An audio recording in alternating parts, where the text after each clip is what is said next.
नमस्कार दोस्तों, भारत संतों की भूमि चैनल में आपका हार्दिक स्वागत है। आज हम बाबा श्री चंद जी द्वारा एक व्यक्ति को श्राप देना और उस व्यक्ति का पागल हो जाना इस वाक़या का जिक्र करेंगे। एक दिन बाबा श्री चंद जी लाहौर से सुल्तानपुर की ओर जा रहे थे। रास्ते में वे एक गांव जिसका नाम मनियाला था वहां रुके। वहां पे एक पेड़ था। उन्होंने पेड़ के नीचे अपनी समाधि लगा ली। भाई कमलिया जी भी स्नान करने के लिए पास ही एक सरोवर में तालाब में चले गए। तो वहाँ से एक व्यक्ति जो पशु चराते हुए वहाँ से निकल रहा था, उसने बाबा जी की अवस्था देखी। उसने देखा बाबा जी की जटाएं हैं जिस पर धूनी लगी है, चेहरे पे तेज है।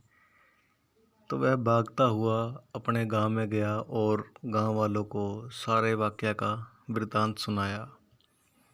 जो समझदार व्यक्ति थे वो बाबा जी के पास नहीं आए। उन्होंने वहां जाना ठीक नहीं समझा, क्योंकि साधुओं के पास तब भी जाना उचित रहता है जब वो जागृत अवस्था में हो, जब वे समाधि में लीन हो और आम इंसान वहां जाकर उनसे कुछ बात करने की कोशिश करे तो ये नहीं पता होता कि उनके मुख से क्या निकल जाए, या जीवन बर्बाद होगा या जीवन अच्छा हो जाएगा।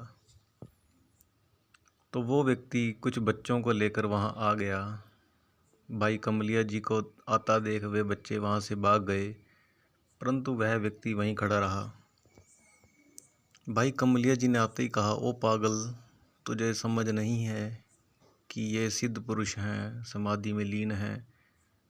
तू इनके पास यहाँ पर बच्चों को लेकर आया, यहाँ तमाशा तो नहीं हो रहा जो तू दिखाने के लिए लाया था।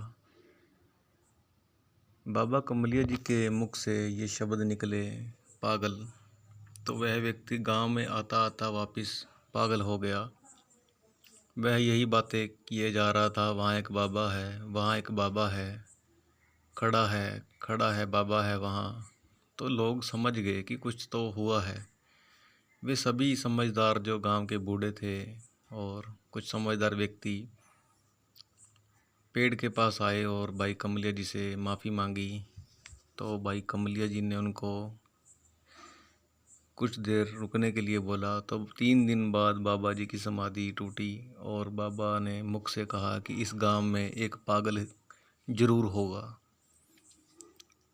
जो व्यक्ति पागल हुआ था उसके खानदान से आगे भी एक व्यक्ति, एक सदस्य उनके परिवार का पागल ही पैदा होता था। इसके बाद उस गांव का नाम मनियाला कमलीदा पड़ गया और उस परिवार के हर एक पीढ़ी में एक सदस्य पागल पैदा होने लगा। तो दोस्तों, ये थी बाबा श्री चंद जी द्वारा मुख से निकला हुआ वचन जो उस व्यक्ति के लिए शराब का काम कर गया। इसलिए जब भी महापुरुषों के पास जाएं तो हाथ जोड़कर कुछ देर रुकना बेहतर है। अगर वो समाधि में लीन हो या वो उस अवस्था में हो तो कभी भी उनको बुलाना नहीं चाहिए, उनसे बात करने की कोशिश कभी नहीं करनी चाहिए। इसी में भलाई होती है। धन्यवाद दोस्तों। बाबा श्री चंद जी के जीवन से संबंधित ये वाक्य अच्छा लगे तो चैनल को लाइक करें, शेयर करें, सब्सक्राइब करें। हम जल्द हाजिर होंगे अपने अगले वीडियो के साथ। धन्यवाद।